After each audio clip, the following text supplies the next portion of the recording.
আমার বন্ধু কি দিয়া ওয়াজ বুঝাবো কবরবাসীর মাগফিরাতের আলোচনা। পুরুষের কাপড় কেন 3টা, মহিলার কাপড় কেন 5টা? এই কথা দিয়ে কোনো মৌলবীরা কয় না। লাল কাপড় নীল কাপড় এত কাপড় ছিল, সব ওয়াজে প্রশ্ন রাইখা দিয়া যায়, কেউ দি কয় না এত কাপড় থাকতে সাদা কাফন দিয়ে আমার লাশটা কেন বাইন্ডিং করা হবে? এই কথা দিয়ে কোনো মৌলবী ওয়াজে কয় না। এই যুবক ভাইয়ের আমার, বড়ই পাতার গরম জল করবে, এত পাতা আছে দুনিয়ার জমিনে, অন্য কোনো পাতা দিয়া গরম জল করা হয় না, বড়ই পাতার জল দিয়া কেন গরম জল করা হয়? এই কথা দিয়ে কোনো মৌলবীরা কয় না। এই জন্য যুবক ভাইয়ের আমার, ভালো করে হাকিকতের ভিতরে ডুব দেন। দাদার আনুষ্ঠানিকতা আমার আনুষ্ঠানিকতা অপেক্ষা করতেছি। আপনারা জবান খুলে কোন শেষ গোসলটা দেওয়ার পরে, গোসলটা দেওয়ার সময় নাক দিয়া তুলা ঢুকাই কি ঢুকাই না? কান দিয়া ঢুকাই কি ঢুকাই না? কেন গেল গেল মায়া মায়া রে মায়া, ওই আমি গোসল করাবো, নাক দিয়া যেন ভিতরে পানি না ঢুকে, এই জন্য নাক দিয়া তুলা ঢুকাইয়া দে, কানের মধ্যে তুলা লাগাইয়া দে, কান দিয়া যেন ভিতরে পানি না ঢুকে, এই জন্য কানের মধ্যে তুলা দিয়া দে। গোসলটা করে পেটের মধ্যে চাপ দিয়া, পায়খানা রাস্তা দিয়া পায়খানা বের হলে টিস্যু দিয়া তুলা দিয়া গামছা দিয়া পরিষ্কার কইরা দে। কত মায়া আমার আদর কইরা শেষ গোসলটা গড়াইয়া দি। ও বন্ধুরে, ও মোল্লার বাবারা, ও আমার যশোয়ার বন্ধুরা, এত মায়া করে তোমার আমার গোসলটা যখন দেয়, মানুষগুলা চতুর্দিকে কাপড় টানাইয়া দেয়, এই চতুর্দিকে না জানি কোন দিন আমার কাপড় টানা লেগে যায়, না জানি কোন দিন ওই মোল্লা বাজারের কাপড়ের কাপড় আমার জন্য রেডি হইয়া যায়। ও যুবক, আল্লাহ বলতেছেন আমি আল্লাহ তোর জীবনের চাক্কা, জীবনের বাতি মরণ দিয়া নিভাইয়া দিব। যেই মাত্র জীবনটা চলে যাবে, এই দেহের মূল্য নাই, এই দেহটা দেখার জন্য কেউ আসে না। 2-4 জন মানুষ লাইন ধরে ধরে আসে, এসে আবার চলে যায়। জানাজার ময়দানে নামাজ পড়তে সবাই যায় না, যাই মানুষ যায় আবার দৌড়াইয়া চলে যায়।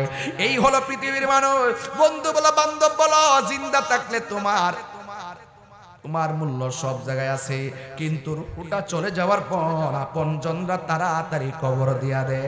কয় পেটটা ফুলে যাবে, ফুলে গেলে লাশে গন্ধ হয়ে যাবে, দৌড়াইয়া তোমার কবরস্থানে নিয়ে ঢুকাইয়া দে।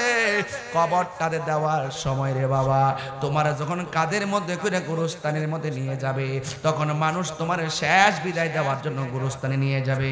মানুষ লাইনে লাইনে দাঁড়ায় যাবে, আর একজন দাঁড়ায় বলবে যদি এই লোকটা মারা গেছে, দুনিয়াতে যতদিন ছিল আপনাদের সঙ্গে চলাফেরা করেছে, যদি আপনার কাছে কোনো ভুল বিয়াদবি করে আল্লাহর ওয়াস্তে মাফ করে দিবেন। যদি টাকা পয়সা পাওনা থাকেন, আমরা সন্তান আছি, আমরা দিয়ে দিব। এই জন্য যুবক এইভাবে ক্ষমা চাইবে।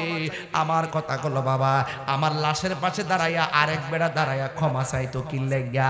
দুনিয়াতে থাকতেই ক্ষমা চাইয়া যামু, দুনিয়াতে থাইকাই আল্লাহর কাছে তওবা কইরা যামু। কথা কোন ঠিক কিনা? সবাই আওয়াজ করে কোন হে আল্লাহ, মানি না জোরে কোন হে আল্লাহ, আরো জোরে হে আল্লাহ। তওবা করছি, জানা অজানা, ইচ্ছা অনিচ্ছা, শিরকি বেদাতি সকল গুনাহ মাফ করো হে আল্লাহ।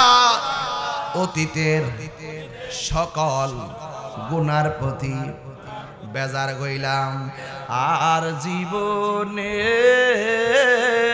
গুনাহ করব না, বলে না, আর জীবনে গুনাহ করব না।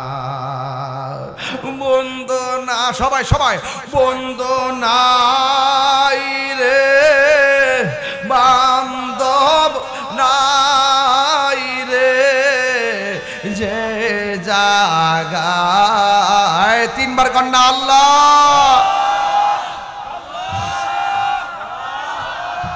এর চাইতে বেশি জোরে কান্তাছে কবরবাসীরা, কইতাছে আল্লাহ বাঁচাও, আল্লাহ আর মাইনো না, আর কষ্ট দিও না। এদের কান্নার আওয়াজ আমরা শুনি না। রাসূল বলছে এই কবরবাসী দৈনিক রাতে দিনে যেইভাবে বাঁচাও বাঁচাও করে কান্দে, এই আওয়াজ যদি পৃথিবীর লাগতো ওই মানুষের কানের পর্দা ফাইটা মারা যাইত। আল্লাহু আকবার কোন কেন? কবরেরই আযাব যদি মানুষ দেখিত কবরেরই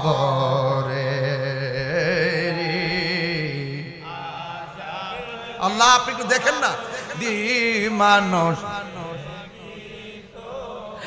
আর গরবা রিয়ার পাগল হইত গরবা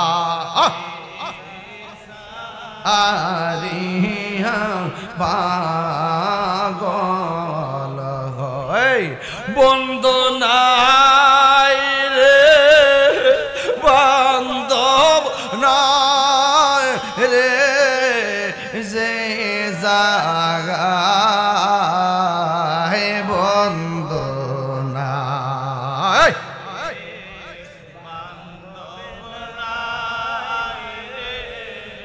যে জাগায় সে জাগার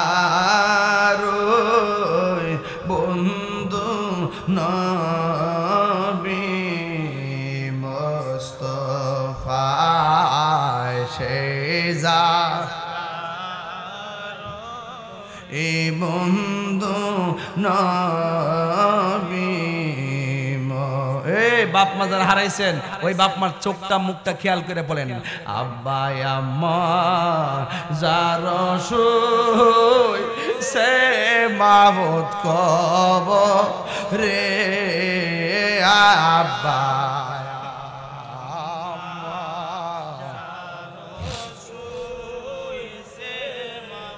খবরে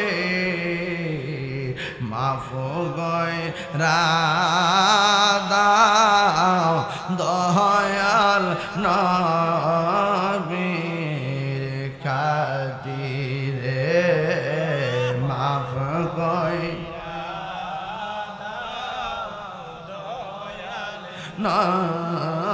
নবীর খাতিরে। এ যুবক ভাইরা রে এই কবর বড় সাংঘাতিক না জানি আনুষ্ঠানিকতা কোন দিন আমরা সামনে দাঁড়িয়ে যাই লাশ হইয়া শুয়ে গেলে আমার হাত লড়বে না পা লড়বে না বাপে মাথার বান্ডা খুললা আমার লাশটা মানুষে দেখে দেখে চলে যাইব কিন্তু আমার কবরে আপনজন কেউ যাবে না। আল্লাহর হাবিব বলেন এই কবর বড় সাংঘাতিক এই কবরের ভিতরে গেলে বেনামাজি হইয়া কবরের ভিতরে গেলে ওই কবরের ভিতরে তিনটা শাস্তি অবধারিত। এক নম্বর শাস্তি হলো বেনামাজি হইয়া কবরে গেলে ওই কবরটা আল্লাহ এত ছোট করে দিবেন বাম পাশের হাড্ডিগুলো ডান পাশের হাড্ডির ভিতরে ঢুকে যাবে বাম পাশের হাড্ডিগুলো ডান পাশের হাড্ডির ভিতরে ঢুকে যাবে এমন একটা চাপা মারবো তখন বান্দা আল্লাহর ডাক দিয়া বলবো আল্লাহ মাটির চাপা আর সহ্য হয় না আবার দুনিয়াতে পাঠাও দুনিয়াতে যাই আমরা নামাজ পড়বো। আল্লাহ বলে না না সুম্মা ইলাইহি তুরজাউন আমি আল্লাহর কাছে যেহেতু তোমরা চলে এসেছো আর পৃথিবীতে হায়াতের আশা করা যায় না কথা কোন ঠিক না। এই জীবনের পরে আল্লাহ যে মরণ দিব মরণের পরে আল্লাহ যে জীবন দিব ওই জীবনের পর আর মরণ হবে না একদিন না দুই দিন না তিন দিন না আজকে থেকে 700 বছর আগে যারা যে এই কবরটাতে শুয়ে রয়েছি আমিও ওই কবরের মধ্যে একদিনে পড়ে যাব আমিও 700 কেন আজীবন পর্যন্ত ওই কবরে থাকতে হবে। একদিন আমার কবরে নিশানা থাকবে না একদিন আমার নাম নেওয়ার মতো কেউ থাকবে না। আজ থেকে 300 বছর আগে যারা মারা গেছে এদের নামও আমরা জানি না অথচ এরা আমার বংশের রক্ত এরপরও তাদের নামটা জানি না। কবরে কেমনে থাকবা গো ওই কবরে আপনজন কেউ নাই এই কবরে একা একা পড়ে থাকবা। এই জন্য আল্লাহর হাবিব বলেন বেনামাজি হইয়া কবরে গেলে ওই কবর মাটি তোমার চাপা মারবো। 2 নম্বর কবরের ভিতরে আগুন ধরাইয়া দেওয়া হবে এই কবরের ভিতরে সর্প ঢুকাইয়া দেওয়া হবে। আর যদি তুমি মানুষের মতো মানুষ হইয়া ওই কবরস্থানে যাইতে পারো, কবরে যাওয়ার পর আমার আল্লাহ ওই কবরের ভিতরে নামাজটারে নূরের টুকরা বানাইয়া কবরে পাঠাইয়া ওই অন্ধকার কবরকে আলোকিত করে দিবি। আরো বড় করে বলেন না সুবহানাল্লাহ, বলেন কেন? ইন্নাস সালাতা তানহা আনিল ফাহশাই ওয়াল মুনকার। আল্লাহ রাব্বুল আলামিন বলেন নিশ্চয়ই নামাজ মানুষকে অশ্লীল এবং খারাপ কাজ থেকে বিরত রাখে। আপনি যখন কবরে যাবেন তখন কবরের ডানে অন্ধকার, বামে অন্ধকার, হঠাৎ করে দেখবে ডান দিক দিয়া একটা নূরের বাতি আলো দিতেছে। তখন বান্দা জিজ্ঞাসা করবে কি ব্যাপার, আমাদের উপরে মাটি, নিচে মাটি, ডানে মাটি, বামে মাটি, তুমি কোথায় থেকে আলো দিতে এসেছো? ওই আলোটা ডাক দিয়া বলবে হে আল্লাহর বান্দা, আমি দুনিয়ার কোন চাঁদের আলো না, আমি দুনিয়ার কোন সূর্যের আলো না, তুমি যে দুনিয়াতে নেক আমল করেছো এই নেক আমল গুলাকে আমার আল্লাহ আলো বানাইয়া তোমার কবরে পাঠাইয়া দিছি। আরো বড় করে বলেন না সুবহানাল্লাহ, আরো জোরে করে আল্লাহু আকবার। একদিন মাটির ভেতরে হবে ঘরে মন আমার, কেন বান্ধ আলানে রে মন আমার, কেন বান্ধ দালান গো। প্রাণ পাখি উড়ে যাবে পিঞ্জর ছেড়ে, দরা দামে সবই রবে তুমি যাবে চলে। সবাই প্রাণ পাখি উড়ে যাবে ধরা দামে সবই রবে তুমি যাবে চলে। বন্ধু বান্ধব যত, মাতা পিতা তারা শত,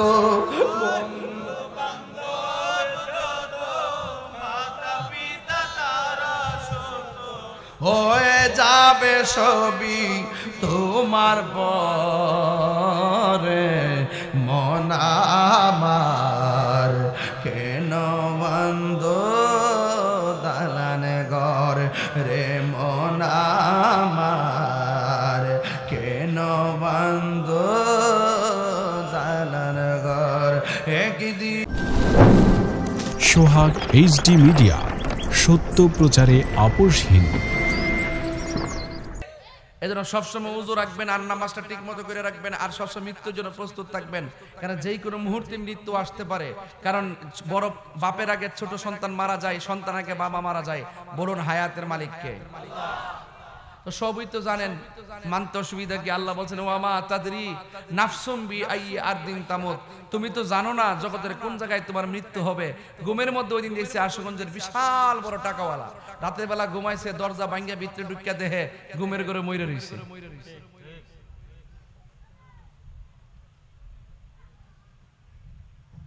এবার ঈদের মধ্যে বহুত লোক 1 লাখ 1.5 লাখ টাকা দিয়ে গরু কিনছে, কিনার পরে গোশত টুস্ত ঠিকই খাইছে।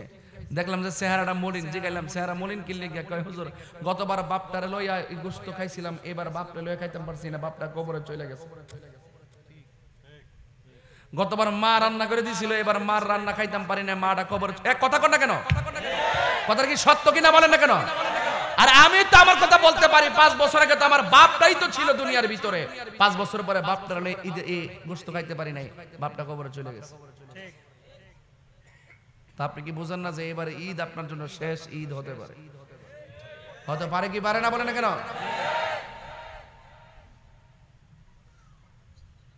গভীর মনোযোগ, নীরব থাকা লাগবে। মাহফিলে এসেছেন, আবার মাহফিলে চলে যাবেন, কিন্তু মনে রাখবেন দেখলাম প্রায় 11তম মাহফিলটা অনুষ্ঠিত হয়ে যাচ্ছে। এই 11টা বছরের ভিতরে এলাকার যশোতোয়া আর মোল্লা গ্রামের 11 জন, কেন 11 জনের উপরে দুনিয়া থেকে দুনিয়ায় চলে গেছে। এই দুনিয়া থেকে তারা চলে গেছে, 11 বছরে অনেক 11 জন কবরে চলে গেছে। আগামীর 22তম মাহফিল আসার আগে এখানে অনেক মানুষের মরণের ডাক এসে যাবে, সে নিজেও জানে না। আগামী 11 বছরের ভিতরে কবর দেশে একা একা গিয়ে পড়ে থাকতে হবে। জবানটা খুলে বলেন হায়াতের মালিক কে?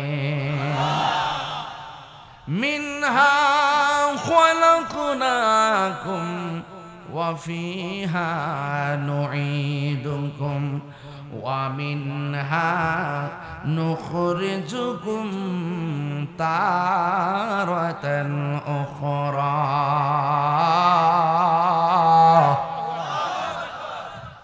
আল্লাহ রাব্বুল আলামিন বলে, এই মাটিতেই তোমাকে দাফন করা হবে, এই মাটি থেকেই তোমাকে একদিন হাসরের ময়দানে উলঙ্গ অবস্থায় তোলা হবে।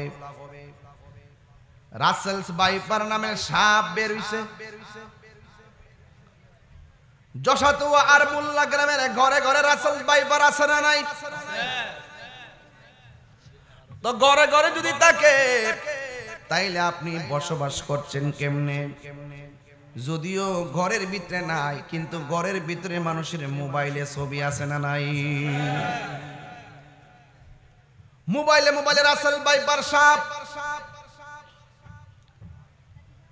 অনেক সাপের চাইতে সাপটা সবল মারে খুব দ্রুত গতিতে। এই জন্য রাসেল ভাইপার সাপের কারণে মানুষ অস্থির হয়ে গেছে। এই সাপগুলো কেন বেড়ে গেছে? আমার সমাজ থেকে শিয়াল উঠে গেছে, আমার সমাজ থেকে বেজি উঠে গেছে, আমার সমাজ থেকে গুইসাপ উঠে গেছে। গুইসাপ দেখলে এক বাড়িতে দেখলে 10 বাড়ির মানুষ মিল্লা গুইসাপ মারতে মাঠে নামে। নাইল্লা খেতের পাট খেতের চিপা চাপা দিয়ে বহুত গুইসাপ ছিল। এই গুইসাপগুলোর মারার জন্য আমরা পাগল হয়ে গেছি, কিন্তু গুইসাপের জীবনে কাউরে কাটতে দেখছেননি। যেই সাপটা কোনো ক্ষতি করে নাই আপনার, ওই সাপটাকে মারার জন্য পাগল হয়ে গেলাম। জীবনে কোন শিয়াল আপনাকে দৌড়াইয়া কামড় দিতে দেখছেন? শিয়াল দিনের বেলা মানুষের ঘরে আসতে দেখছেন? এই শিয়াল দিনের বেলা দেখলে 10 জন মিলে মারার জন্য পাগল হয়ে যায়। যুবক ভাইরা, বেজি দেখছেন? বেজি গুরুস্থানার জংলা দিয়া স্বর্গের এই পার থেকে ওই পারে চোখের পলকে চলে যায়, কিন্তু আপনাকে কোনোদিন বেজি কামড়াইতে আসে নাই। অথচ বেজি দেখলে আমরা দৌড়াইয়া মারতে যাই। যখন আমরা বেজি মাইরা শেষ করে ফেলাইছি, শিয়াল মাইরা শেষ করে ফেলাইছি, যখন আমরা গুইসাপ মাইরা শেষ করে ফেলাইছি, তখন বিষধর সাপগুলো রাস্তাঘাটে বেরিয়ে গেছে। কারণ এই সাপ ওই সমস্ত শিয়াল এবং বেজি এবং গুইসাপ যখন ছিল, ওই গুইসাপগুলো জঙ্গলার ভিতর থেকে ওই বিষাক্ত সাপগুলোকে তারা টেনে টেনে খাইতো। এই জন্য বিষাক্ত রাসেলস ভাইপার সাপ বেড়ে গেছে। আগের মতন বেজি নাই, গুইসাপ নাই। যেই সাপে সাপ খায় ওই সাপের নাম গুইসাপ। জঙ্গলার ভিতর থেকে পানির চিপা থেকে গুইসাপ সাপ বের করে করে খাইতো। এই জন্য গুইসাপ কমে গেছে, শিয়াল কমে গেছে, আর বেজি কমে গেছে। যুবক ভাইরা আমার, বিষধর সাপের ডরে দেখলাম অনেক জেলার মধ্যে সাপ বেরিয়ে গেছে। এই রাসেলস ভাইপার সাপটা গুল কইরা মাটিতে বসে থাকে। মানুষ দেখলে সবল দেওয়ার জন্য পাগল হয়ে যায়। সবলটা দেওয়ার পর দ্রুত গতিতে উজা বাদ্যার দিকে না সুইটা জেলা সদর হসপিটালে যেতে হবে। তাইলে আপনাকে সুন্দর করে তারা ট্রিটমেন্ট করবে। ইদানিং শোনা গেছে ছোট বাচ্চা পর্যন্ত ওই সাপের কামড়ে দুনিয়া থেকে চলে গেছে। অনেক বিষাক্ত সাপ। এই জন্য এটা নিয়ে উদ্বিগ্ন হওয়া যাবে না, সাবধানতা অবলম্বন করতে হবে। মাননীয় প্রধানমন্ত্রীকে বলবো, আসলে ঘটনাটা সত্য না মিথ্যা যাচাই করার জন্য বেসরকারি সংস্থা দেন। এই সাপের বিরুদ্ধে প্রয়োজনে ব্যবস্থা গ্রহণ করা লাগবে। যদি প্রয়োজনে ব্যবস্থা গ্রহণ করা না হয়, ফেসবুক নামক গজবে যেইভাবে প্রচার হইতেছে, আগামীর দিনে কৃষক ধান ক্ষেত করার জন্য ময়দানে যাবে না। কথা কোন না কে লাগে? এইগুলোকে নিধন করতে হবে। বাংলাদেশে দেখবেন চোখের পলকে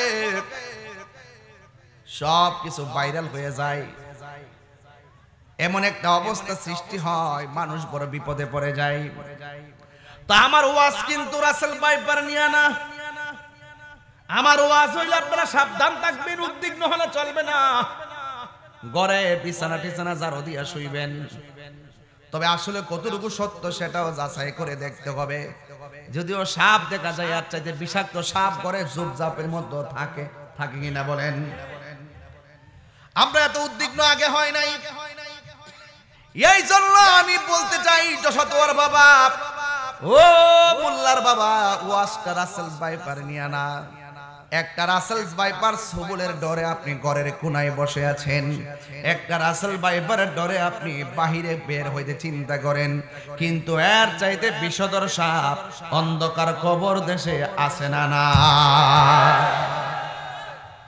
আমার ওয়াজ হলো সেখানে মোল্লা গ্রামে কেউ যদি রাসেল ভাইপার দিয়ে আক্রমণ হয়, দৌড়াইয়া জেলা সদর হসপিটালে যাবে, উপজেলা স্বাস্থ্য কমপ্লেক্সে যাবে, কিন্তু কবরের ভিতরে এর চাইতে বিষধর সাপ, যেই সাপের দৈর্ঘ্য হলো 450 কিলোমিটার। আল্লাহু আকবার করে। ওয়াজ মনে বুঝতেছেন না আমার নাকি? ওয়াজ কি বুঝতেছেন না? আমি আপনাকে সতর্ক করছি, ভবিষ্যতের অ্যালার্ট করছি।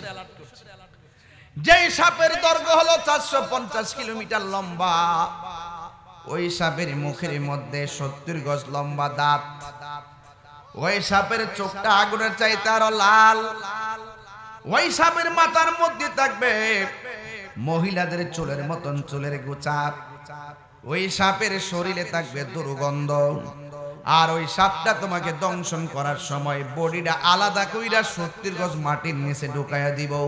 দুনিয়ার সাপে কামড় দিলে ডাক্তারের কাছে দৌড়াইয়া যাবেন, কিন্তু কবরের সাপ যখন আপনাকে দংশন করবে, আপনি ওজা বাদ্যা দূরের কথা, আপনার সাপের কর্তনে, আপনার কান্নার আওয়াজের কষ্টের ভাগ নেওয়ার জন্য একটা বান্ধব কবরের মধ্যে পাওয়া যাবে না। কথা বলেন ঠিক কিনা? হায়রে মোল্লার বাবা, যশোর বন্ধু, কি দিয়া ওয়াজ বুঝাবো?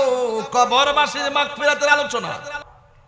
আরে যারা চলে গেছে তারা তো চলে গেছে, আমাকে তো চলে যেতে হবে। এই দুনিয়ার মানুষ বড় স্বার্থপর, 1 ইঞ্চি জায়গা তোমাকে করে দিবে না। কবরের কষ্টের ভাগ পৃথিবীর কেউ নিবে না, মৃত্যুর কষ্টের ভাগ পৃথিবীর কেউ নিবে না। অথচ আপনি সন্তানের জন্য সুদের টাকা ব্যাংকে রেখে গেছেন, সুদ খাওয়ার কারণে কবরের জুতার বাড়ি আপনি খাইতেছেন, কিন্তু ওই সুদের টাকা দিয়া আপনার সন্তান অ্যাপাচি হাং পালসার R15 দিয়া রাস্তাঘাটে টাউটারি বাটফারি করতেছে। কথা কোন ঠিক কিনা?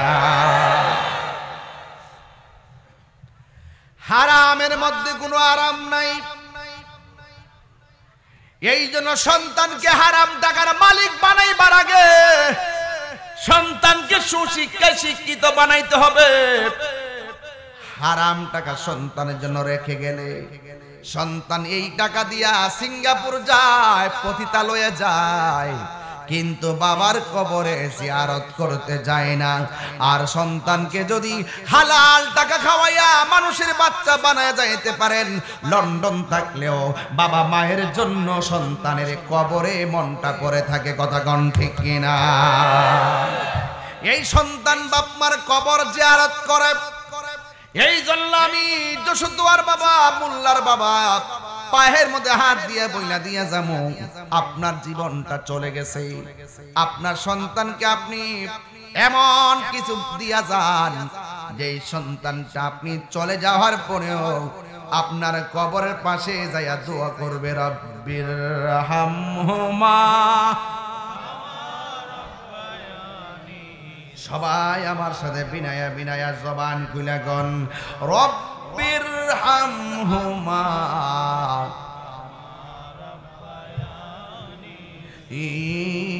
সগীরা। হে আল্লাহ, তুমি আমার যেমনে ছোটবেলায় মায়া করছো, আমার আব্বা আম্মারে কবরে তুমি এমন ভাবে মায়া কইরো। এই জন্য আমার যশাতুয়ার বাবা, ও আমার মোল্লার বাবা জিয়া পায়ের মধ্যে হাত দিয়া বলে দিয়ে যায়, একদিন আমাদেরকে দুনিয়া ছেড়ে চলে যেতে হবে। আমার আল্লাহ বলছেন, কাইফা তাকফুরুনা বিল্লাহি ওয়া কুনতুম আমওয়াতান ফাআহইয়াকুম সুম্মা ইউমীতুকুম সুম্মা ইউহয়িকুম সুম্মা ইলাইহি তুরজাউন।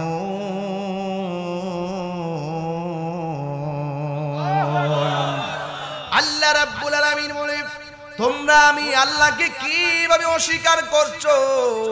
তোমরা ছিলে মুর্দা, আমি আল্লাহ তোমাদেরকে জীবন দিয়েছি, এখন দলিলে পেয়ে গেলাম জীবন দেওয়ার মালিককে। যুবক ভাইরা আমার, আল্লাহ রাব্বুল আলামিন কোরআনে বলছে, তোমরা কিভাবে আমি আল্লাহকে অস্বীকার করছো?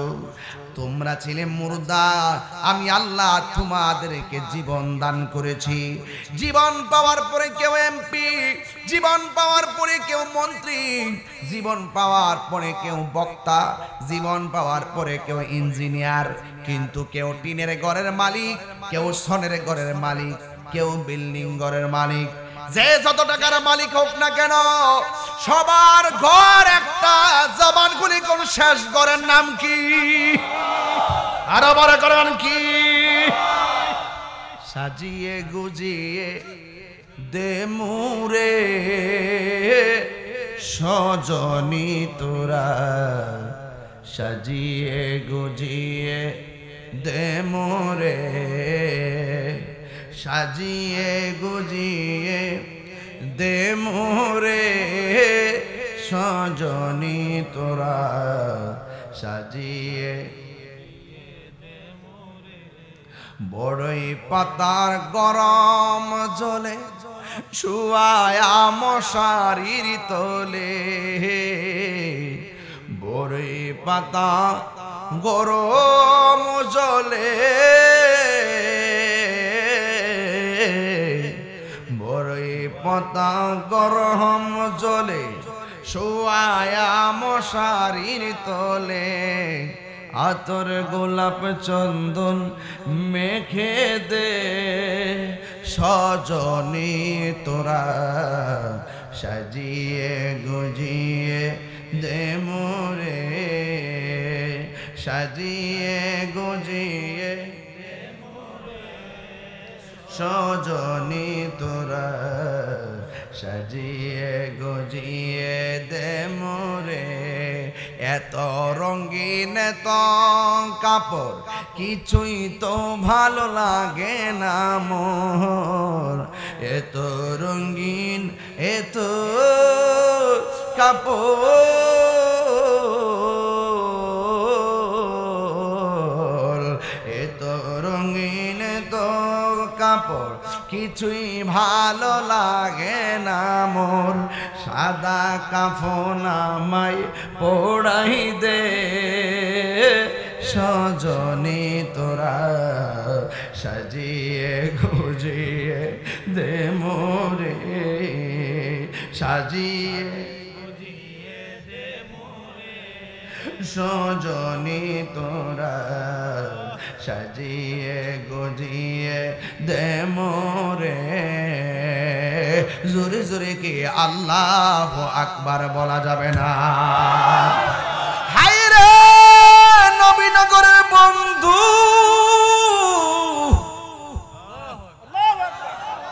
কষ্ট হইতেছে আপনাদের? কবরটাতে খুললা দেখেন গে কি অবস্থা আছে। এই বৃষ্টি দিনে গলা পর্যন্ত কবরে পানি লেগে রইছে। আরে একটা পানি খিচ্চা দিলাম না, কবরে হাড্ডিগুলো বাসতেছে, একটা কবরের খবর জানলাম না সে সুখী কিনা দুঃখী আছে। কথা কোন ঠিক না? আজকে যেই লোকটা রাত্রে নিশীথে কবরে পড়ে আছে, একদিন আপনি আমিও পড়ে থাকবো। আজকে আমরা যেমন তাদের খবর নেই না, আমাদের খবর কেউ নিবে না।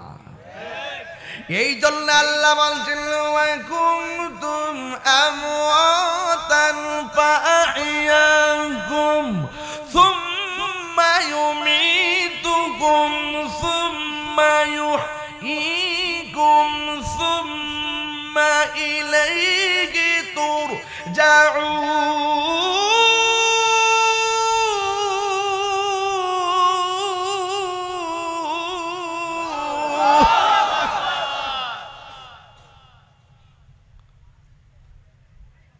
কেউ টিনের ঘরের মালিক, কেউ বিল্ডিং ঘরের মালিক, কেউ 1000 টাকার মালিক, কেউ কোটি টাকার মালিক।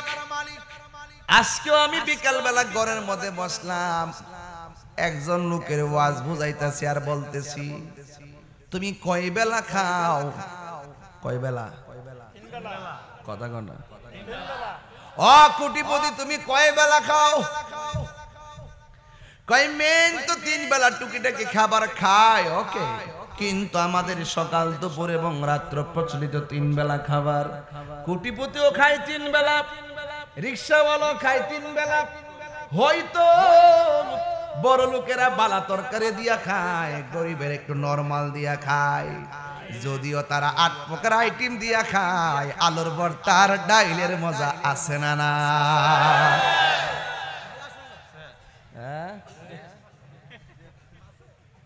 ওদের খের লুল পড়তেছে ধরো বেড়া আজেরা পাও আলুর ভর্তা ডাইলটা ফাইলা কিও আলুর ভর্তা ডাইলটা ফাইলি কি তার কিছু লাগে নাকি তা? হ্যাঁ, মজা নেই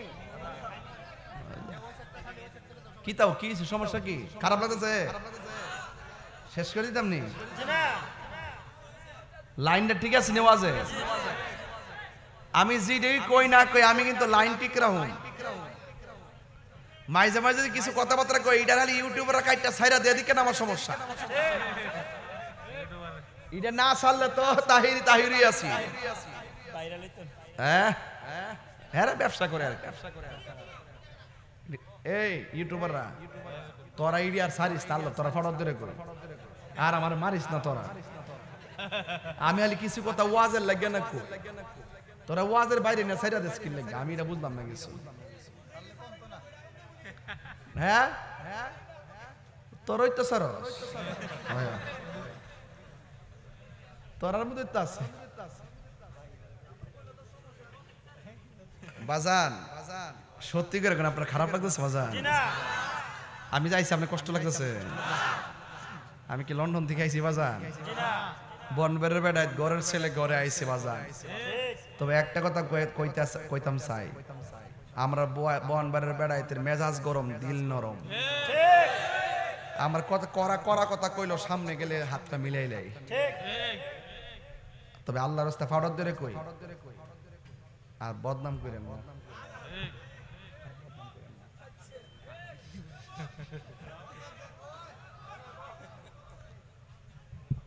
মারামারি করেন না, মারামারি হলরে গায়ে গে ফাওড়াদেরকে হ্যাঁ, শান্তি প্রিয় বোঝা হয়ে যায়। দুই গ্রামের এক ঈদগাহ বোঝা হয়ে যায় শান্তি প্রিয় বাবা। তারপরে কয়া যায় শয়তান মরছে না। এই এই এই এই বাবা কই যাও বাজান?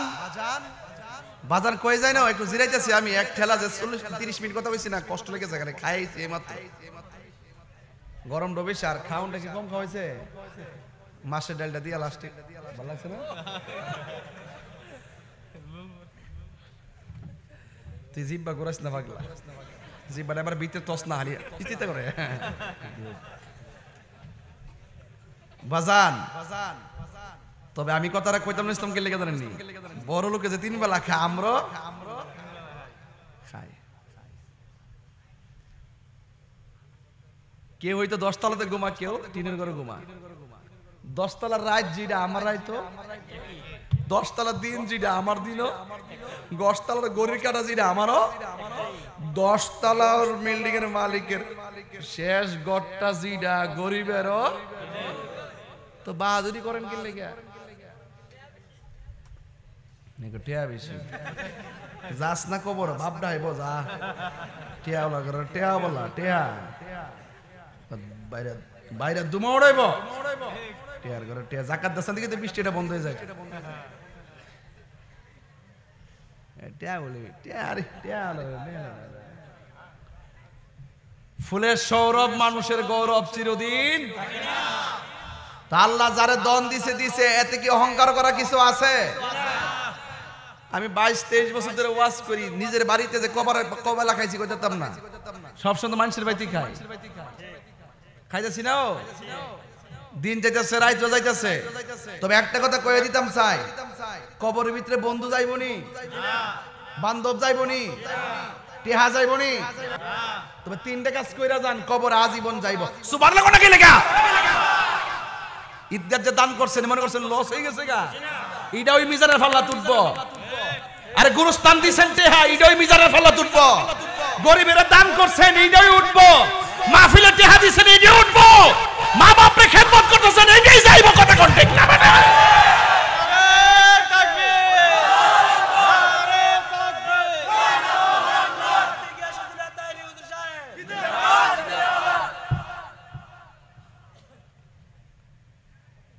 সন্তান রাখিয়া যাবেন, বালা সন্তান, কুসন্তান রাখিয়া যাবেন না। বালা সন্তান রাখিয়া যাবেন, এই সন্তান যখন দোয়া করব, আকাশের বীজটির মতন এই সওয়াবটা কবরের ভিতরে আপনার মার কবরে চলে যাবে। দিন একই, গড়ি কাটাও একই, রাত একই, হায়াত শেষ, কিন্তু আসল ঘরের নাম কি? বিল্ডিং না কবর? আল্লাহ বলছে আমি তোরে জীবন দিছি, এই জীবন ভাইয়া আমরা আল্লাহরে বুইল্লা যাই। যে জীবন দিলে হেরেই বুইল্লা যাইতেছি, তাইলে আমার মতো নিমুখ খারাম কি পৃথিবীতে কেউ আছে? যে আল্লাহ একটু ফেরের বেদনা দিলে রাত্রেবেলা ঘুম হইতো না, আসমানটা বার করলে গোয়াল করে বাস নিয়ে গড়া ঠিয়া দেয়, কিন্তু আল্লাহ বাসায় রাহে দিক কেন? একটা করোনা দিছিন কক লকডাউন, লকডাউন, সব ঘরের ভিতরে বাস দিয়া দিয়া রাস্তার মধ্যে বের দিছে, কোন গাড়ি যেতে নাই তারে, মানুষ যেতে। একটা মিস কল দিছে, যেই করোনার নাম জীবন, মুরব্বীরা শুনছে না, গড়ে তাহন লাগবো। আবার এমন একটা রোগ দিব, গড়ে থাকলে ধরবো, বাইরে তাহন লাগবো। রাসেল ভাই পারাইছে না, ওখান যদি গড়ে গড়ে আলি রাসেল ভাই ডুবে কই যাইবা, কই উপায় নাই, বাইরে তাহন লাগবো। বাস দিয়ে তুই যাবো সাপ। হ্যাঁ রাসেল ভাই,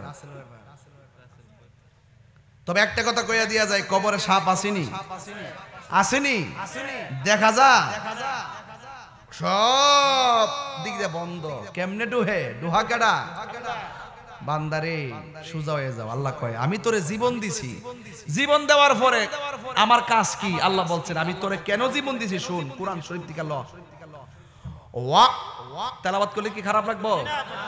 আমি যখন তেলাওয়াত করবো আপনারা দিলটা খুললে আল্লাহরে ডাক দিবেন, এই ডাকের কারণে দেখবেন গুরুস্থানে কবর আযাব মাফ হয়ে যাবে। কেউ মারে মা ডাক দিলে মার মায়া লাগেনি? তা আল্লাহরে ডাক দিলে আল্লাহর মায়া লাগতো না? রেডি আছেন তো ইনশাআল্লাহ? ওয়া মা খালাকুতুল জিন্না ওয়াল ইনসা ইল্লা লিয়াবুদুন।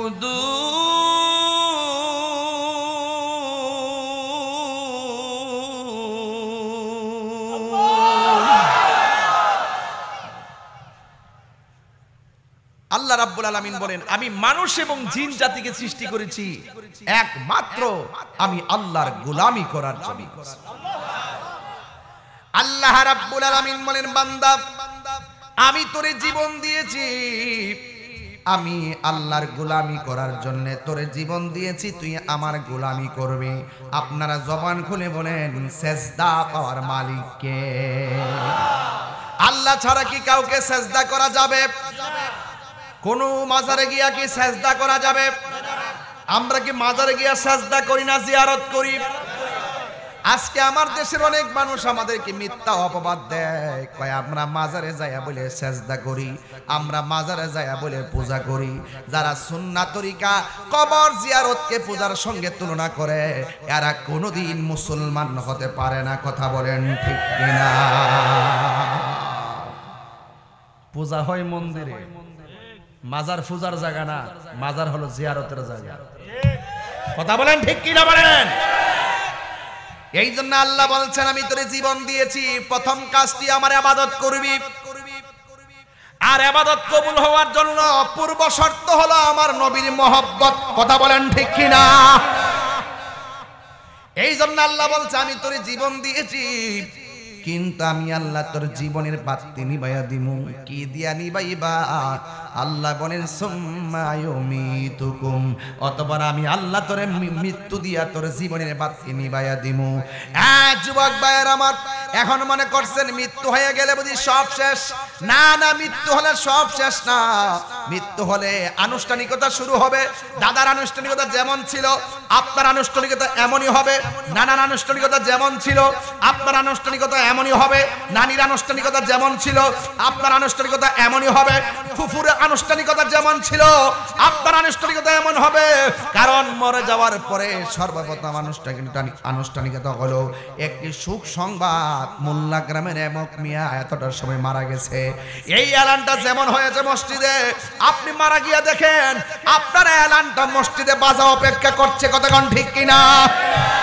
আপনি মারা যাওয়ার পরে মসজিদে এলান হবে, আপনি মারা যাওয়ার পরে বাজার থেকে কাফনের কাপড় কেনা হবে, আপনি মারা যাওয়ার পরে বড় গাছের পাতা পাড়া হবে, আপনি মারা যাওয়ার পর আপনার জন্য বড় গরম জল করা হবে, আপনি মারা যাওয়ার পর মসজিদের খাট চলে আসবে, আপনি মারা যাওয়ার পরে আপনাকে 3 বাদ দিয়া কাফনটা পরাইয়া, মহিলা হইলে 5 কাপড়, পুরুষ হইলে 3 কাপড়।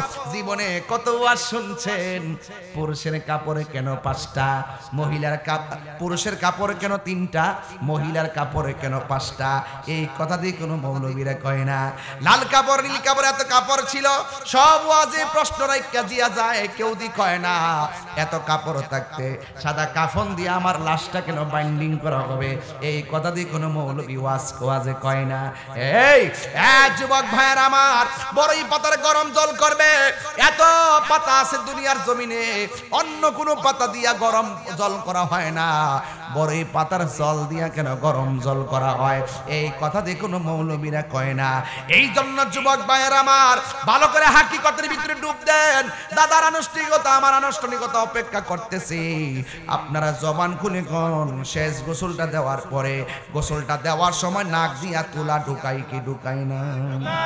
কান দিয়া ঢুকাই কি ঢুকাই না? কেন গেল গেল মায়া, মায়া রে মায়া, ওই আমি গোসল করাবো, নাক দিয়া যেন ভিতরে পানি না ঢুকে, এই জন্য নাক দিয়া তুলা ঢুকাইয়া দে, কানের মধ্যে তুলা লাগাইয়া দে, কান দিয়া যেন ভিতরে পানি না ঢুকে, এই জন্য কানের মধ্যে তুলা দিয়া দে। গোসলটা করে পেটের মধ্যে চাপ দিয়া, পায়খানা রাস্তা দিয়া পায়খানা বের হলে টিস্যু দিয়া তুলা দিয়া গামছা দিয়া পরিষ্কার কইরা দে। কত মায়া আমার আদর কইরা শেষ গোসলটা গড়াইয়া দি।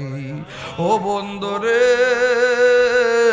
ও মোল্লারা বাবারা, ও আমার যশোর বন্ধুরা, এত মায়া করে তোমার আমার গোসলটা যখন দেয়, মানুষগুলা চতুর্দিকে কাপড় টানাইয়া দেয়, এই চতুর্দিকে না জানি কোন দিন আমার কাপড় টানা লেগে যায়, না জানি কোন দিন ওই মোল্লা বাজারের কাপড়ের কাপড় আমার জন্য রেডি হইয়া যায়। ও যুবক, আল্লাহ বলতেছেন আমি আল্লাহ তোর জীবনের চাক্কা, জীবনের বাতি মরণ দিয়া নিবাইয়া দিমু। যেই মাত্র জীবনটা চলে যাবে, এই দেহের মূল্য নাই, এই দেহটা দেখার জন্য কেউ আসে না। 2-4 জন মানুষ লাইন ধরে ধরে আসে, এসে আবার চলে যায়। জানাজার ময়দানে নামাজ পড়তে সবাই যায় না, যাই মানুষ যায় আবার দৌড়াইয়া চলে যায়। এই হলো পৃথিবীর মানুষ। বন্ধু বলো, বান্ধব বলো, জিন্দা থাকলে তোমার তোমার মূল্য সব জায়গায় আছে, কিন্তু রূহটা চলে যাওয়ার পর আপনজনরা তাড়াতাড়ি কবর দিয়া দেয়।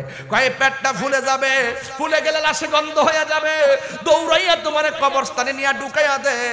কবরটারে দেওয়ার সময় রে বাবা, তোমার যখন কাদের মধ্যে করে গোরস্থানের মধ্যে নিয়ে যাবে, তখন মানুষ তোমার শেষ বিদায় দেওয়ার জন্য গোরস্থানে নিয়ে যাবে।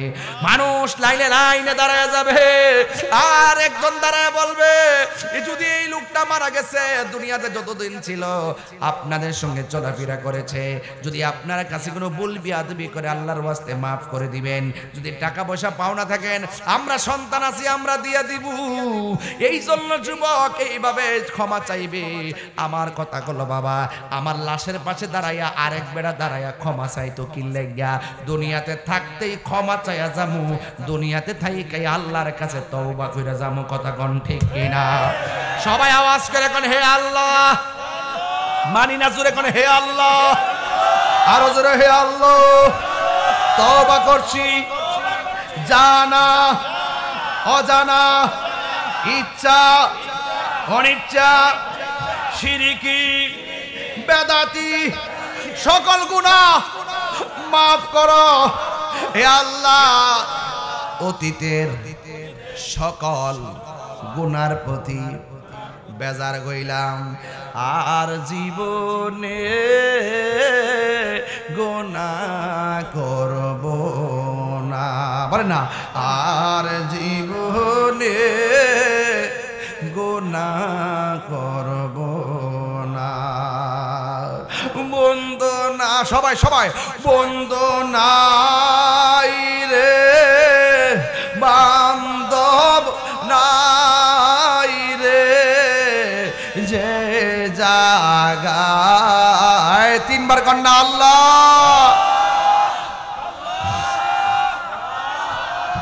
এর চাইতে বেশি জোরে কান্তাছে কবরবাসীরা, কইতাছে আল্লাহ বাঁচাও, আল্লাহ আর মাইনো না, আর কষ্ট দিও না। এদের কান্নার আওয়াজ আমরা শুনি না। রাসূল বলছে, এই কবরবাসী দৈনিক রাতে দিনে যেইভাবে বাঁচাও বাঁচাও করে কান্দে, এই আওয়াজ যদি পৃথিবীর কোনো মানুষের কানে লাগতো, ওই মানুষের কানের পর্দা ফাইটা মারা যাইত। আল্লাহু আকবার কোন কেন? কবরেরই আযাব যদি মানুষ দেখিত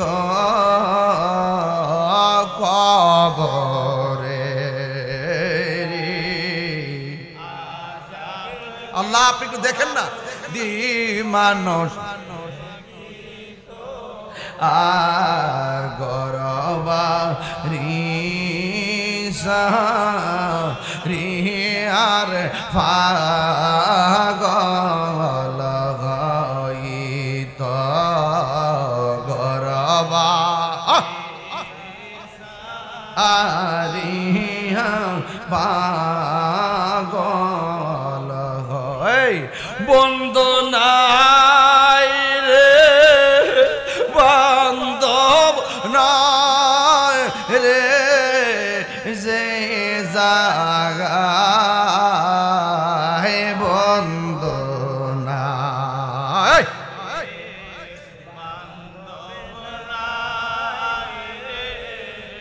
যে জায়গায় সে জায়গার বন্ধু নবী মুস্তাফা, সে এই বন্ধু নবী।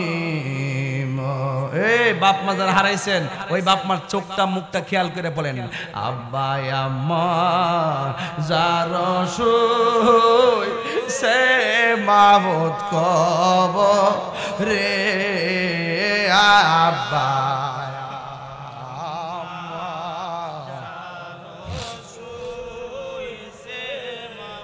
খবরে মাফ গয় রাদাও দয়াল নবীর খাতিরে, মাফ গয়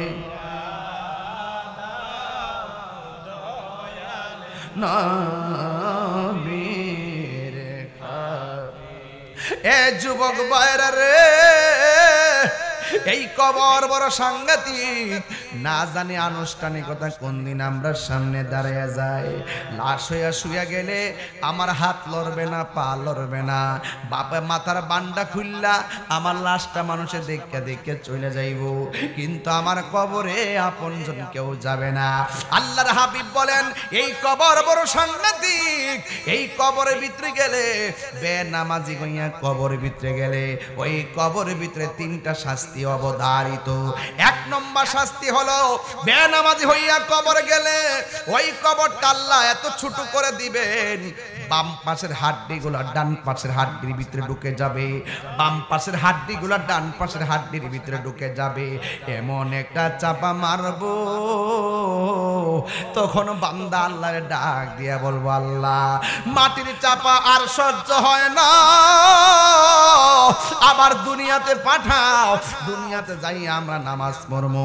আল্লাহ বলে না না, সুম্মা ইলাইহি তুরজাউন, আমি আল্লাহর কাছে যেহেতু তোমরা চলে এসেছো, আর পৃথিবীতে হায়াতের আশা করা যায় না। কথা কোন ঠিক না? এই জীবনের পরে আল্লাহ যে মরণ দিব, মরণের পরে আল্লাহ যে জীবন দিব, ওই জীবনের পর আর মরণ হবে না। একদিন না, 2 দিন না, 3 দিন না, আজকে থেকে 700 বছর আগে যারা যে এই কবরটাতে শুয়ে রয়েছি, আমিও ওই কবরের মধ্যে একদিনে পড়ে যাব। আমিও 700 কেন, আজীবন পর্যন্ত ওই কবরে থাকতে হবে। একদিন আমার কবরে নিশানা থাকবে না, একদিন আমার নাম নেওয়ার মতো কেউ থাকবে না। আজ থেকে 300 বছর আগে যারা মারা গেছে, এদের নামও আমরা জানি না, অথচ এরা আমার বংশের রক্ত, এরপরও তাদের নামটা জানি না। কবরে কেমনে থাকবা গো? ওই কবরে আপনজন কেউ নাই, এই কবরে একা একা পড়ে থাকবা। এই জন্য আল্লাহর হাবিব বলেন, বেনামাজি হইয়া কবরে গেলে ওই কবর মাটি তোমার চাপা মারবো। 2 নম্বর, কবরের ভিতরে আগুন ধরাইয়া দেওয়া হবে, এই কবরের ভিতরে সর্প ঢুকাইয়া দেওয়া হবে।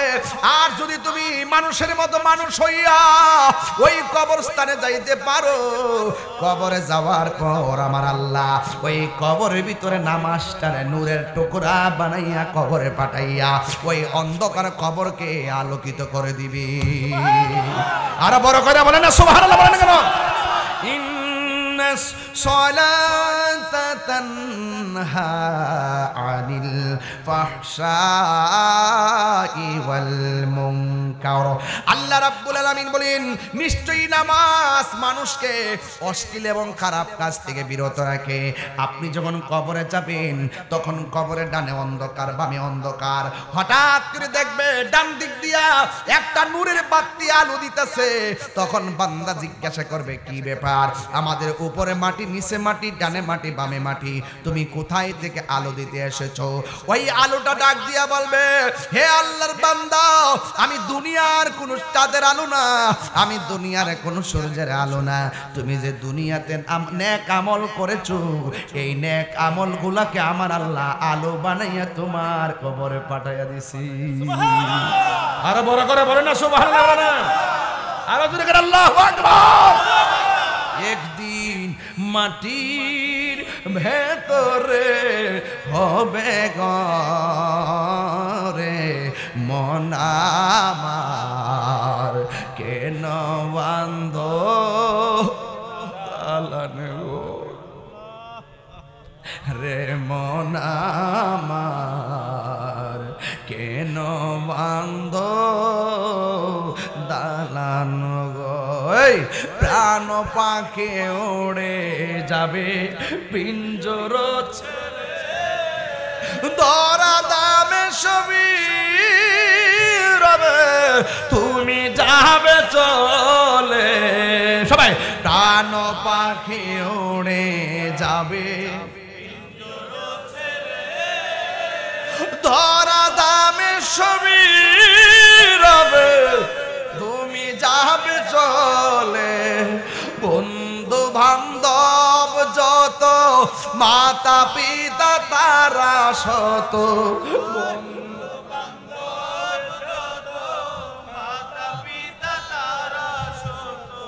হয়ে যাবে সবই তোমার পরে মন আমার কেন বন্ধ দালান ঘর রে মন আমার কেন বন্ধ দালান ঘর একদিন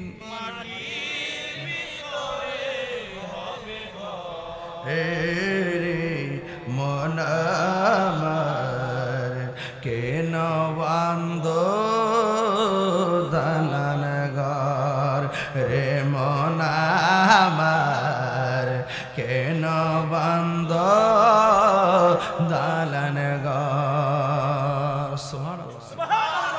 ওই কবরের ভিতরে আযাব কি সত্য না মিথ্যা?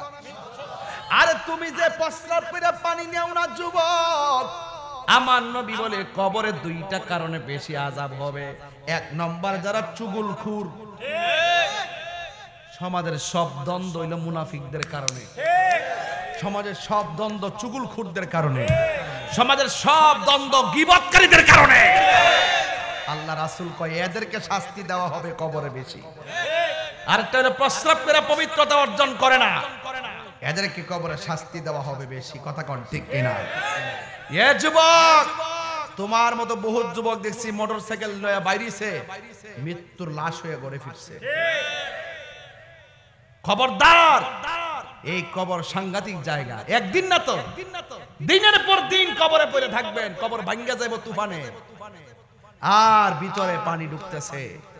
ওই গতকাল নয় আজকেই দেখলাম একটা লাশ, মনে হয় আর একটা কবর করছে, এক কবরের উপর আরেক কবর থাকে না বাবা? আপনার গুরুস্থান পাওয়া যায় না?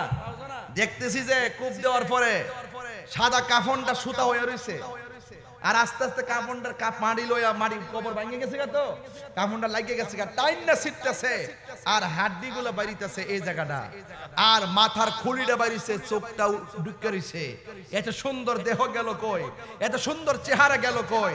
খবরদার যুবক, আপনার চিন্তা করতে হবে না, দুনিয়ার থাইকা ভালো কাজ কইরা যান, জিন্দা হলে নিন্দা হবে, প্রশংসা হবে স্মরণ সভায়, যদি আপনি মানুষের মতো মানুষের কাজ কইরা যাইতে পারেন। কথা কোন ঠিক কিনা?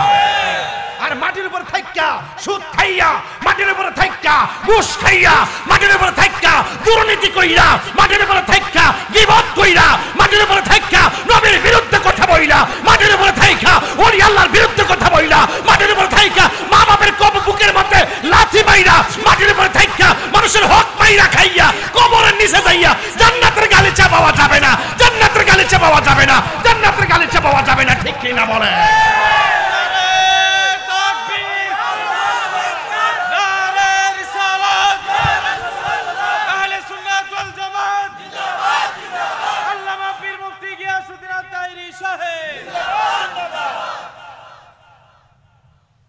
মানুষের মতো যদি মানুষ হতে না পারে, কবরে যাওয়ার পরে বাস পচার আগে লাশ পচে যাবে।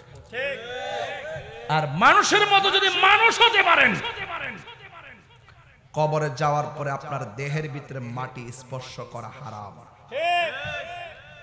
মরার পরে সুযোগ হইবে না মরার আগে?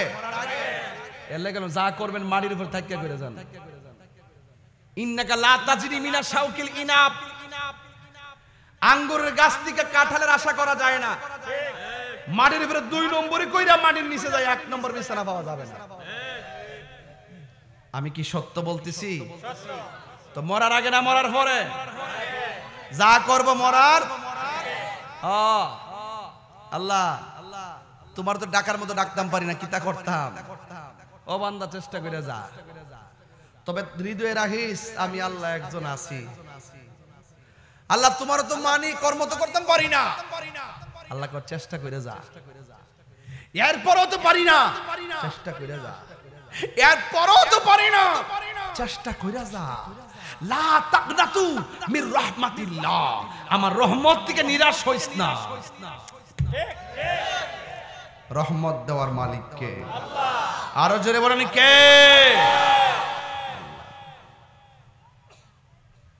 খবরদার, দাড়ি পাইকে গেছে কোনো টেনশন নাই, বুড়া মানুষ বেহেশতে যাবে না। বুড়া মানুষ কোনো লাভ নাই, মন খারাপ করে লাভ নাই। 33 বছরের জোয়ান বানায় বেহেশতে ঢুকাইব ক্লিন শিপ কইরা। আবার সাথে দিব 70 জন। হেকো এটা তো এটাই বুঝস, কাম তো করস তা আবার কো ও বলি এটা তো বেড়ো। ফেসবুকে একটা ফেক আইডি দেখলে পাগল হয়ে যাবে। সোজা না ওইটা ভাই তো গেলে মরার পরে লবিং কইরা নাকি না মরার আগে? মরার আগে লবিং করতে হইব। কেমনি এটা ভাবা যাবে কার লগে সম্পর্ক করতে হইব? চাকরি লিগে কত লবিং করে না। এই বেহেশতে যাইতে গেলে লবিং লাগবে। এই লবিং কার সাথে করবেন?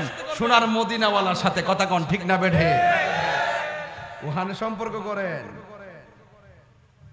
সোনার মদিনা বহু দূরে, সোনার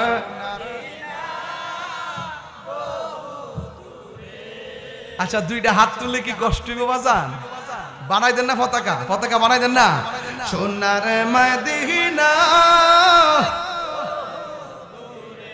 এ সোনার মদিনা,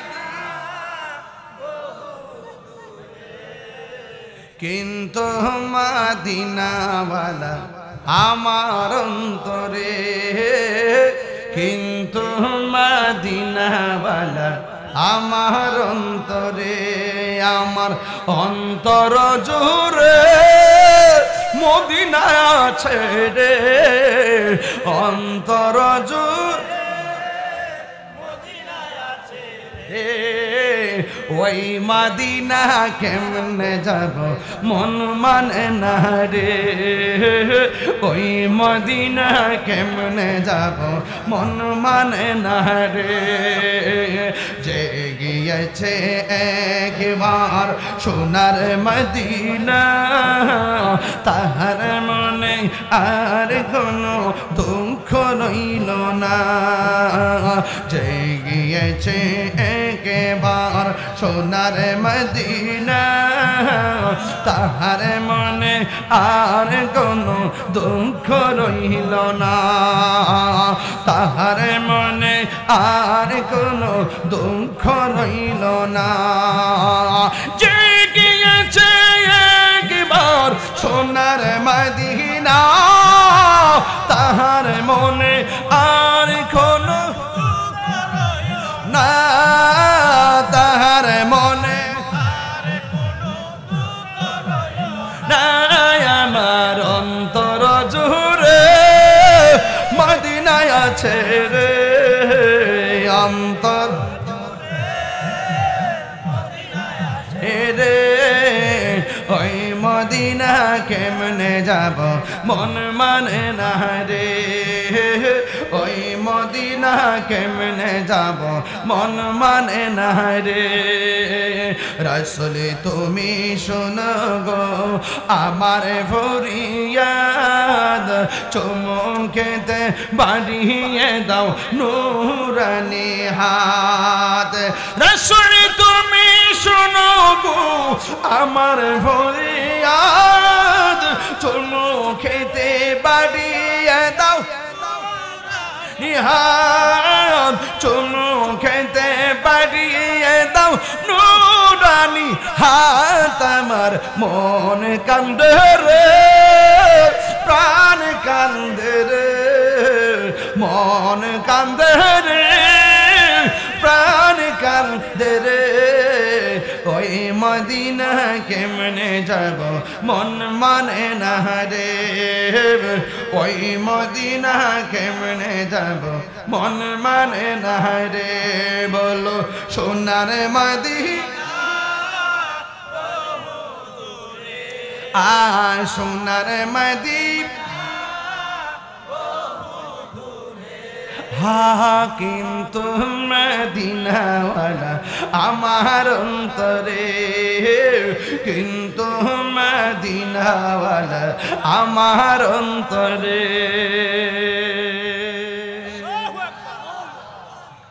লবিং লাগবো নি? কথা কনা লবিং লাগবো নি? এই লবিং করতে গেলে কি কোনো ঘুষ লাগে?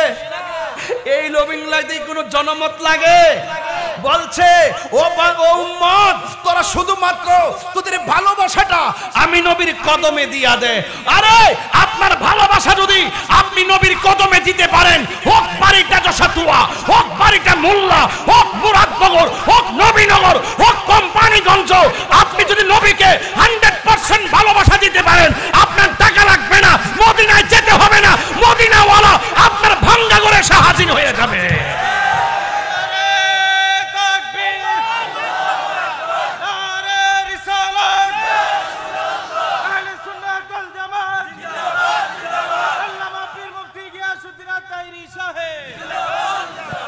এই যে একটা গজলের বই আইছে আমার কাছে, ফাললে নিয়ে যাইন 50 টাকা দিয়া।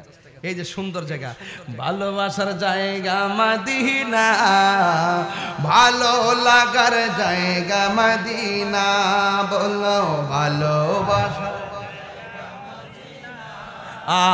ভালো লাগার জায়গা মদিনা।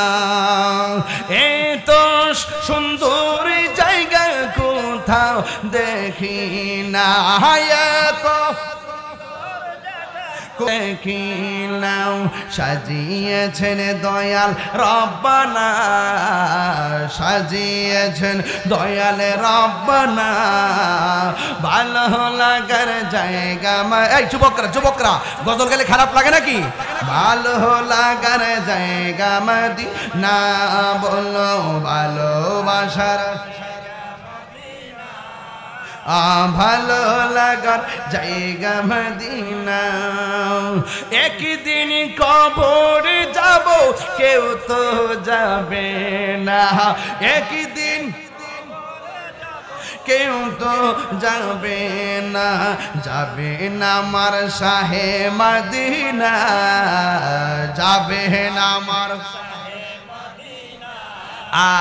ভালো লাগার জায়গা মদিনা, বলো ভালো লাগার জায়গা মদিনা, ভালোবাসার জায়গা মদিনা। যতই দুরুদ পড়ি তৃপ্তি মিটে না, পাগল ছাড়া আশেক ছাড়া প্রেমিক ছাড়া অন্য জানে না, ভালো লাগার জায়গা মদিনা। নবীর দরবারে লবিং লাগে? কারো ধরতে হয়, ঘুষ দিতে হয়, কিন্তু কি দিতে হয়? প্রেম দিতে হয়। কি দিতে হয়? প্রেম দিতে হয়। প্রেম আছে বলেই পৃথিবী এত সুন্দর। শুনেন, লক্ষ লক্ষ বছর একটা কবরে পড়ে থাকবেন, যেই দিন ইসরাফিল সিংহা ফু দিবে সেই দিন কি হয়ে যাবে? কথা কন। আরে কি হয়ে যাবে? কিয়ামত কি সাধারণ কোনো কথা? আরে কিয়ামত কি সাধারণ কোনো কথা? কুল্লু মান আলাইহা ফান। ইস, আমি কি রে হাফেজ হইতে পারলাম না রে। কি তারে বাবা কারেন্ট আইছে? অতকা নাইছে? কারেন্ট চারে ভাড়া লিছে দসকা। কি তারে মাইক দি করা রে কারিডা। নাম কি তারে?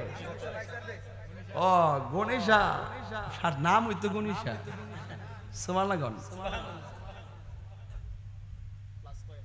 হ্যাঁ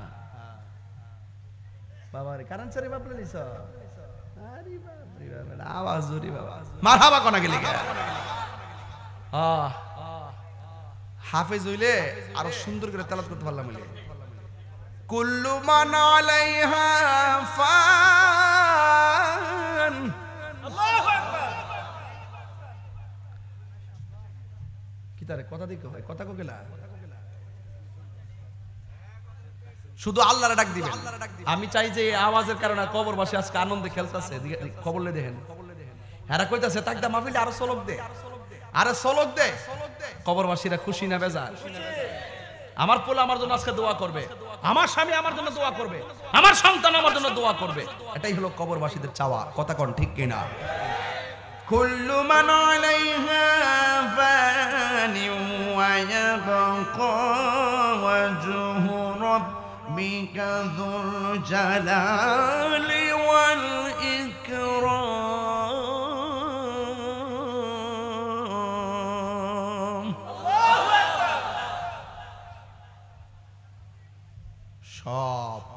শেষ হয়ে যাবে।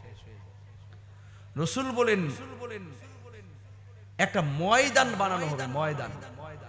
ময়দানটা আসমানে না জমিনে? আমরা দেশের অনেকে হাসরের মাঠটা বলে আসমানে হইব, ইতালে বেফতারা কথা। আসমান তো বাইঙ্গার টুকরো হয়ে পড়ে যাবে, আর কি তা আছে উপরে?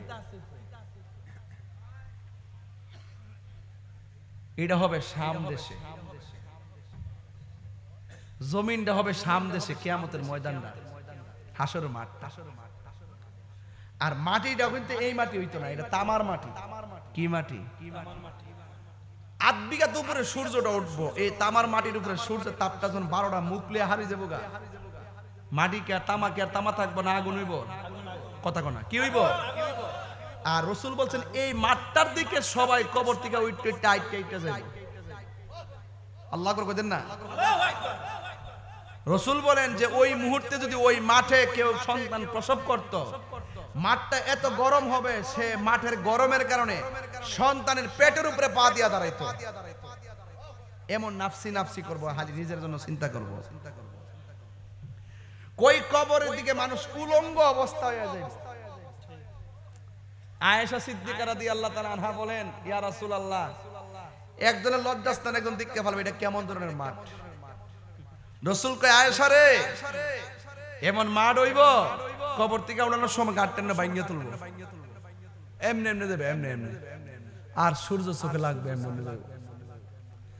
মাথার খুলিটা ফাইটটা উড়ে যাবো গা, আর মাথার মগজগুলা বাতের মারের মতন, আল্লাহু আকবার কোন লাগে, বাতের মারের মতন মগজগুলা সিটটা সিটটা পড়বে। আর ওই মাঠটা দিয়া দাঁড়াইবো 50,000 বছর, ওই মাঠটা দাঁড়াই থাকবো। কি এক খারাপ 50,000 বছর, এও আবার এই বর্তমানে একদিনের মতন না, একটা দিন অনেক অনেক লম্বা। ওই মাঠে দাঁড়ায় থাকবো।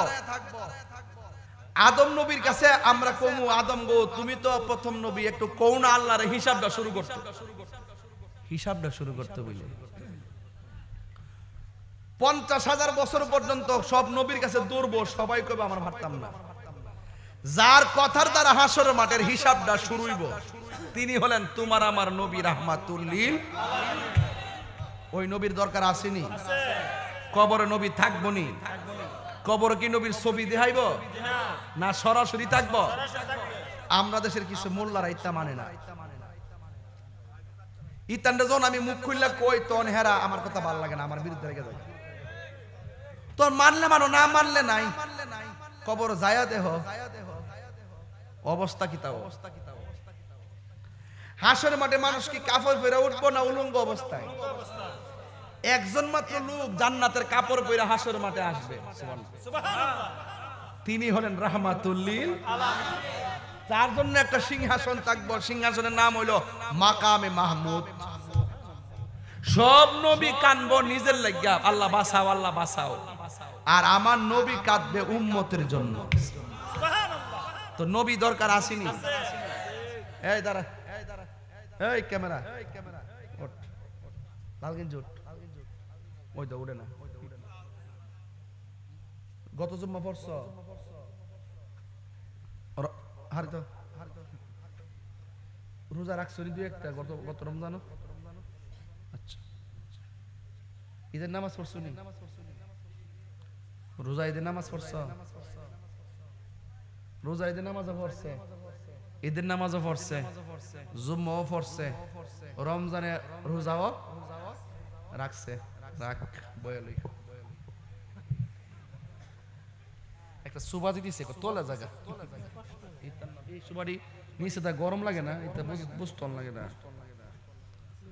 ওখানে গাতা হয়ে জায়গা পতলা নাচলে সুবা টিকতা হে।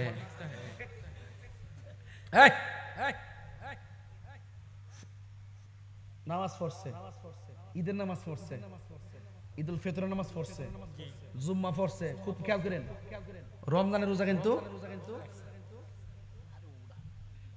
কবুল হইছে কিনা জানো নি? আল্লাহ জানে। কইতারে না 10 বছর থেকে 50 বছর পর্যন্ত নামাজ পড়ছেন, ফুলাফান বুঝতো না, মুরব্বীরা বুঝবেন আমার ওয়াজ। বলেন বুকে হাত দিয়া বলেন নামাজটা কবুল হয়েছে কিনা একদিন কি ওয়ারেন্টি কার্ড পাইছেন গ্যারান্টি কার্ড পাইছেন কবুলের সার্টিফিকেট পাইছেন তো জীবনে এত লেখাপড়া করে এত সার্টিফিকেট দিলেন আর ইবাদত কবুলের সার্টিফিকেট আপনার হাতে নাই তাহলে আপনি কি নিয়ে কবরে যাবেন কি নিয়ে হাসরের মাঠে উঠবেন তাইলে আপনি কি নেবেন ও তাহির হুজুর নামাজের গ্যারান্টি কার্ড নাই রোজার গ্যারান্টি কার্ড নাই হজের গ্যারান্টি কার্ড নাই জিকিরের গ্যারান্টি কার্ড নাই একটা গ্যারান্টি কার্ড আছে এটা লই এই হাসরের মাঠে উঠবো এটা লই এই কবরে যাব সেটা আবার কি কই আমি আমার নবীরে জানের চাইতে ভালোবাসি এটার মধ্যে কোনো সন্দেহ নাই এটার মধ্যে কোনো সন্দেহ নাই কথা ঠিক কিনা বলেন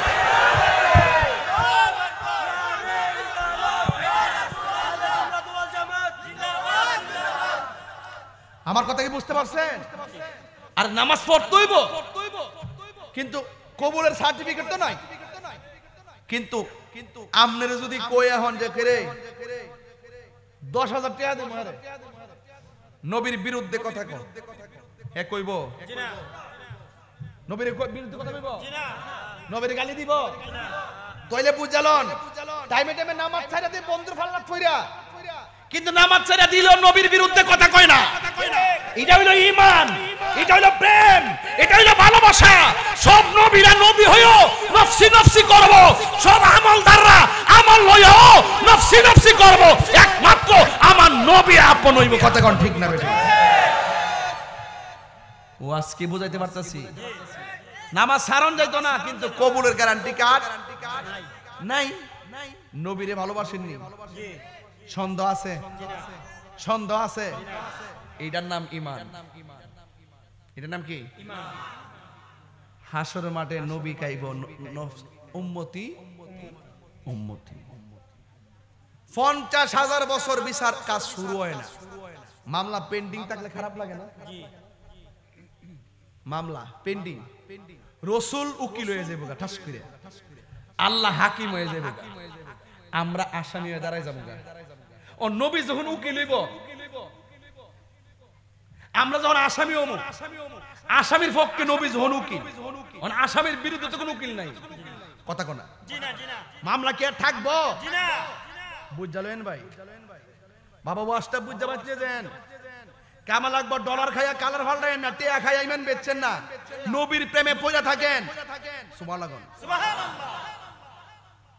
নাই কোনো বন্ধুগণ নাই দরদি নাই কঠিন দিন আমার নবী জীবনে ঠিক ঠিক রোজ হাসর কঠিন দিনে রাব্বুল আলামিন ওয়াহিদুল কাহার বলিয়া সাজিবেন হাকিম থাকিবে না দয়া মায়া স্নেহ মমতা কেউ হবে না কারো জন্য যাবি ন দাতা হাই হাই হাহাকারে পয়রা যাবে ধনী পিপাসাই ফাটিব ছাতি মগজ গলে পানি কান্দিতে তাকিবে সেদিন আদমের আওলাদ কান্দিয়া জানাইব তারা তাদের ফরিয়াদ এই মুহূর্তে যাও না তোমরা সামনে দৌড়াইয়া সামনে তো নূর নবী সেজদায় আছে পয়রা এই কথা শুনিয়া সবাই করিবেন গমন নূরের নবীর কাছে যাইয়া দিবেন দর্শন যাইয়া দেখে দিনের নবী দিনেরও আম্বিয়া সেজদা দিয়া কানতে আছে উম্মতের লাগিয়া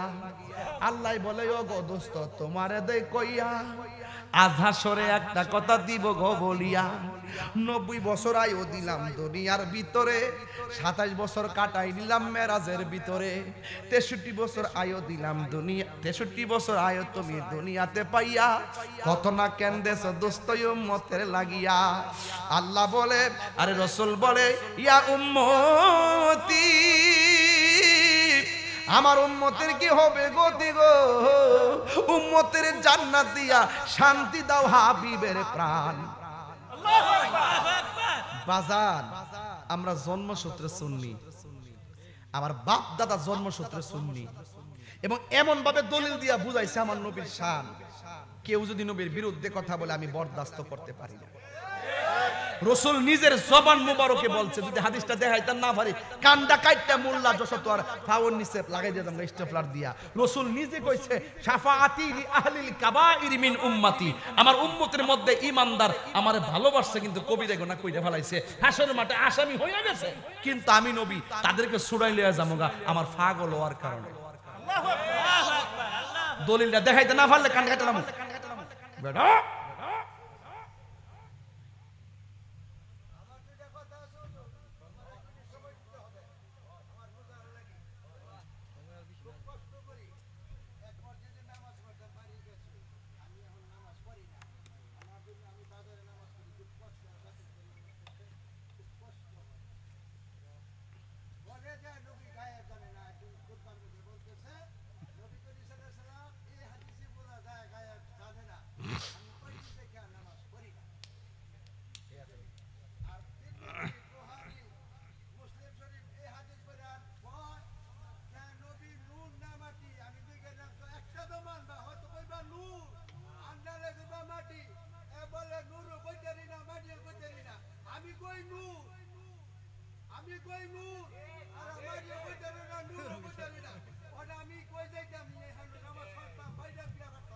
বন বন আচ্ছা বন বন আচ্ছা বন না গরম দেরি মারহাবা গো আল্লাহ প্রদত্ত ক্ষমতা বলে নবী গায়েবের খবর দেন ওয়ালা যখন আগুন নাই ফানি নাই লৌহ নাই কল নাই ফেরেশতা নাই চন্দ্র নাই সূর্য নাই মাটি নাই জিন নাই ইনসান নাই আরশ নাই লৌহ নাই কলম নাই নাই নাই কিছু নাই তখনই আমার আল্লাহ নবীকে নূর দিয়া বানাইছে তাহলে যেই ব্যক্তি আমার নবীর নূরও মানে না গায়েবের খবর দেনে ওয়ালাও মানে না সে আমার নবী পাকের সৃষ্টি তত্ত্বকে অস্বীকার করেছে সেই ব্যক্তি আল্লাহ প্রদত্ত নবী পাকের যে শান আজমত যে সিফত যে গুণ যে গায়েবের খবর দেনেওয়ালা নবী শব্দের অর্থই গায়েবের খবর দেনেওয়ালা যে জান্না সত্য গোপন করে ওই ইমামের পিছনে নামাজ পড়া যাবে না কথা কোন ঠিক না বেটে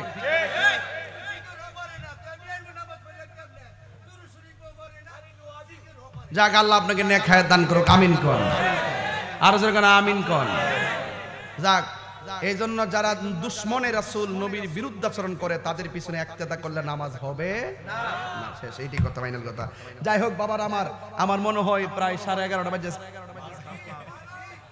হ্যাঁ 12টা বাজছে আচ্ছা 12টা বাজে গেছে তো 12টা বাজতে বাবা রাখ যে চিল্লাইছি আজকের মতন এমন চিল্লাই ওয়াজ মনে 6 মাসের ভিতরে করছি না জানডা লুলাই লইছি নবী শান বুঝাতাম যে কথা কোন ঠিক না বেটি আমরা টেহা নাই কি আছে মন বলে নবী আছে টেহা নাই কিতা আছে প্রেম আছে নবী আছে কথা কোন ঠিক কি না আমরা নবী ছাড়া কোনো উপায় ভুলে সরি তুমি জীবন তুমি মরণ আধার ঘরে তুমি আপন তুমি জীবন তুমি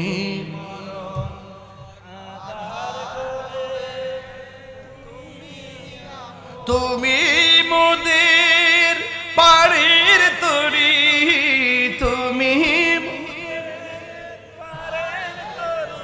তুমি নিদানে কোরআনে ওয়ানা ইয়া রাসূলুল্লাহ ইয়া হাবিবাল্লাহ ইয়া রাসূলুল্লাহ ইয়া রাসূলুল্লাহ এই তুমি মোদের আশার আলো তাই তো তোমায় বাসি ভালো তুমি মোদের আশার আলো ও তাই তো তোমায় বাসি ভালো ও হৃদয় নামের ফুলদানিতে হৃদয়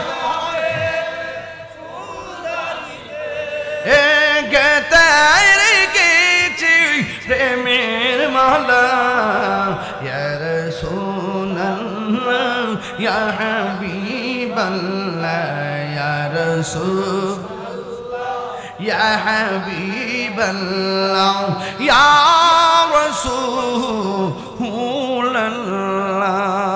নবী আছে না নাই একটা কথা বলবো কষ্ট নিবেন না কোকা কোলা খাবেন না মান ফুলা ভান্ডি করি হাতে লাগা ফুলা ভান্ডি কই কোকা কোলা খাবো কেন ইসরায়েলি ফোন কথা কোন ঠিক কিনা আমি যখন কোকা কোলার দিকে তাকাই তখন আমার ফিলিস্তিনের রক্তের কথা মনে হয় কথা কোন ঠিক কিনা যেই কোকা কোলা খাওয়াইয়া এই জেলের গুন্ডারা অস্ত্র কিনা আমার মুসলমান ভাইয়ের বুকের মধ্যে বুলেট মারে ওই কোকা কোলা আমরা খাবো কথাটা রাখবেন নি ইনশাআল্লাহ এই কথাটা রাখবেন নি ইনশাআল্লাহ ঠিক আছে জান এক দুই নম্বর কথা কে কে দোয়া না কইরা যাবেন গা হাত তুলেন কো নাই আচ্ছা সব ঠিক আছে এখন যদি কেউ দোয়া না কইরা জায়গা হেরে ধরবেন যে তুমি না ওয়াদা করছো ওয়াদা ভাঙ্গো কেন তুমি কি ইসরায়েলের দালাল নাকি এমনে ধরবেন ঠিক আছে তো আর মুরব্বি হইলে ছাইরা দিবেন ফুলা মাঠে জাতা মাইরা ধরবেন এখন বলুন একটু জিকির করতে চাই কি চাই না? একটু পরে কইেন কিতা লইয়া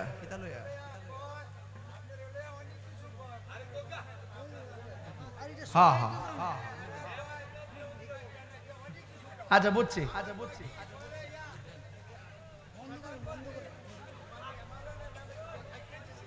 আচ্ছা আস্তে আস্তে আস্তে অনেকে কয়ার কি আমি বলি নাচা নাচা জিকির করি আচ্ছা কইলে কইছে অসুবিধা কি নাচা জিকির করা কি গুনাহ হইব দাঁড়া জিকির করে জিকির করলে গুনাহ হইব সবাই কিন্তু করে আমার একটু বেশি ধরে এটা কি রে ধরে এটা আমি বুঝি কারণ আমি তো এরার গুরার কথা কইয়া দেই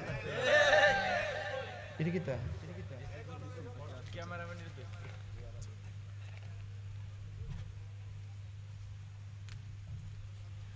ইত্তা কোন যেত না তুই বেশি কইলিস মারি খাইবে বাদ দে টিয়া দিছত নি টিয়া নেমু গা এটা নেমু বাড়াবো তো অতলা সিলাই ওয়াজ করুন যেত বন বড় বড় তবে আমি যে ওয়াজ করছি দলিলের বাইরে কথা বলছি অপ্রাসঙ্গিক কোনো কথা বলছি যেইভাবে কথা বলি কথাগুলো সঠিক এটা করা কথা কইছে আর কি আজকে সিলাইছি বেশি তবে এত খায়াটাই আয়া সাথে সাথে এত সিলাই ওয়াজ করা ঠিক না বিজ্ঞান না করছি